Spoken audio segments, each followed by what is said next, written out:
moving on to the results. So first I'll talk about the amount of solution. I found that when you use too much solution, the membrane tends to break because the etching bubble is too heavy and the whole thing just kind of falls out.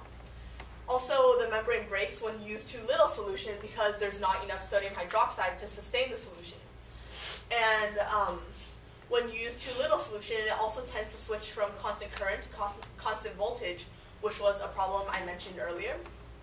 In general, little solution does tend to produce sharper tips, which is why you want to use as little solution as possible while still keeping your membrane intact. And this picture was a tip that was created with too little membrane, and the membrane ended up breaking so that it started etching in a place that had already been etched, so the tip was kind of blunt. And so the next variable is size of the hole, which turned out to be not a very significant factor, but the general trend was that a larger hole will produce a better shape, but not as sharp of a tip, as seen by the comparison between these two pictures. And current was a very important variable. So in general, a lower current will produce sharper tips, and the problem was that it also caused the membrane to break more easily. So again, you wanted to try to find some sort of compromise so that you use as low a current without breaking the membrane. And this differs from person to person depending on their experience level. And this tip is a picture that was taken at both 5 times magnification and 60 times magnification. So as you can see, even at 60 times magnification, the tip is extremely sharp. So you can't really see the very end of it. But the problem was that during the etching process, the membrane broke, so that it started etching at a completely different location, as you can see here. So here are some of the references I used. And acknowledgments. So first and foremost, I'd like to thank my mentor Wang for helping me all the way through my project and giving me advice and moral support. And I'd like to thank the rest of the Chromie group for helping me as various problems came up. And I'd like to acknowledge the SHARP program, Evie, Avi, for helping us, for arranging various activities, and for giving us this unique research opportunity. And lastly, I'd like to thank my family and friends for making all of this possible.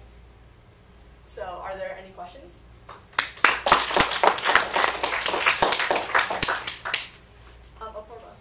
So you mentioned that you load the sample in, why don't you just load the sample directly in the chamber of the STM? Instead of using the load lock? Yeah.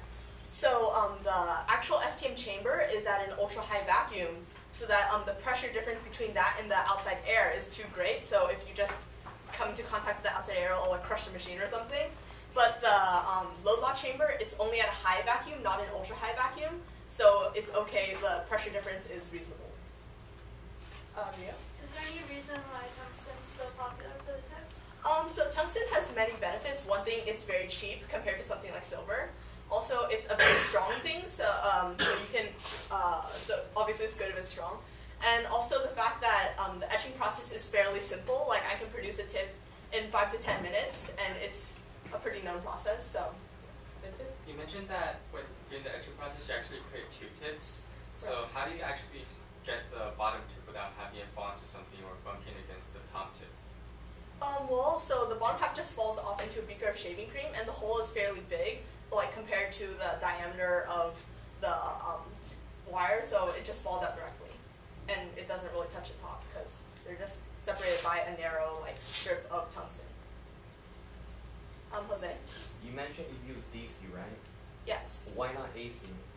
So different materials use different either AC or DC. For example, I think your silver tip etching process uses AC. So it's just depending on the material, it's just slightly different processes. Are there any more questions?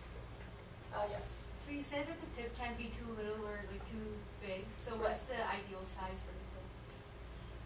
It's kind of subjective, but yeah, there's no exact like length it has to be.